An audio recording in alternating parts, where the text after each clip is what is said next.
Welcome back. Assembly ఎన్నికల్లో ఓటమి shock నుంచి వైసీపీ నేతలు ఇంకా కోలుకున్నట్లు కనిపించడం లేదు. ఫలితాలు వచ్చి నెల రోజులు కావస్తున్నా ఇల్లు దాటి ఎవరూ బయటికి రావడం లేదు.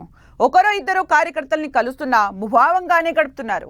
5 ఏళ్లు రాజభోగం అనుభవించిన వారు ఒక్కసారి పరిస్థితి తలకిందులు కావడంతో ఇక అంతా అయిపోయిందనుకుంటున్నారు.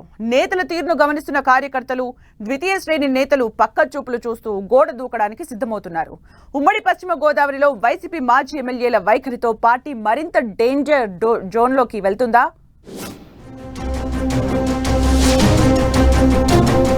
ఉమ్మడి పశ్చిమ గోదావరి జిల్లాలో ఓటమి షాక్ నుంచి వైసీపీ ఇంకా కోలుకోవడం లేదు. డిప్యూటీ సీఎం, మంత్రి, హోంమంత్రి వంటి పదవులు అనుభవించిన నేతలు ఉన్న ఉమ్మడి పశ్చిమలో టీడీపీ కూటమి క్లీన్ స్వీప్ చేసింది. 2019లో 15 స్థానాలకు 13 చోట్ల గెలిచిన వైసీపీ ఈ ఎన్నికల్లో ఒక్క సీటు కూడా గెలుచుకోలేకపోవడాన్ని ఇప్పటికీ జీర్ణించుకోలేకపోతోంది.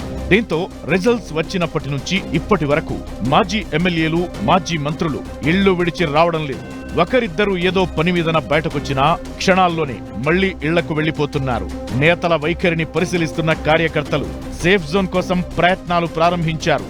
కొందరు గ్రామస్థాయి నేతలు టీడీపీ, జనసేన పార్టీల్లో చేరేందుకు సిద్ధమవుతుండగా ద్వితీయ శ్రేణి నేతలు సైతం అదే దారిని ఎంచుకుంటున్నారు. టీడీపీ కూటమి హవాలో ఉమ్మడి పశ్చిమలో వైసీపీ గల్లంతయింది. వైసీపీ పక్కాగా గెలుస్తారనుకున్న చోట కూడా టీడీపీ కూటమే భారీ ఆధిక్యం ప్రదర్శించింది. ముఖ్యంగా వైసీపీ అధినేత టార్గెట్ చేసిన ఉండిలో టీడీపీ ఎమ్మెల్యే రఘురామరాజు గెలవడం వైసీపీకి షాక్ ఇచ్చింది.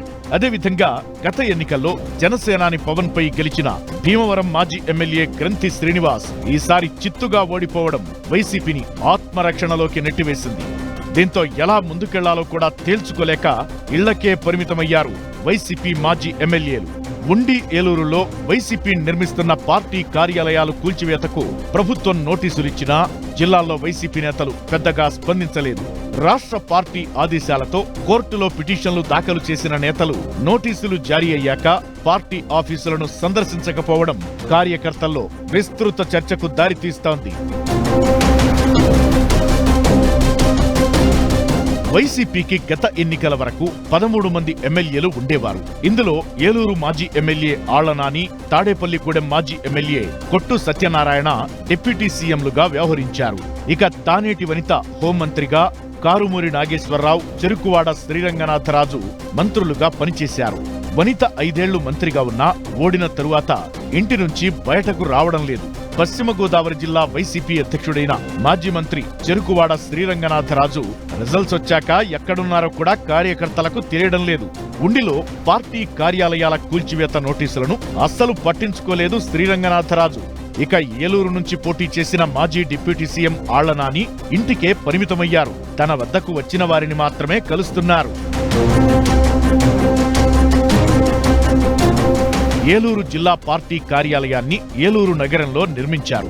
ఎన్నికలకు ముందే ఈ కార్యాలయాన్ని ప్రారంభించాలనుకున్నారు. కానీ అప్పట్లో కుదరక ఎన్నికల తరువాత ప్రారంభిద్దామని వాయిదా వేశారు. ఇక ప్రభుత్వం మారిన తరువాత పార్టీ కార్యాలయానికి ఎటువంటి అనుమతులు లేవని బయటపడింది. కొత్తగా ఎన్నికైన ఏలూరు ఎమ్మెల్యే బడేటి చంటి వైసీపీ కార్యాలయాన్ని పరిశీలించి ఆ భవనంలో డిగ్రీ కాలేజీ ఏర్పాటు చేస్తామని ప్రకటించారు.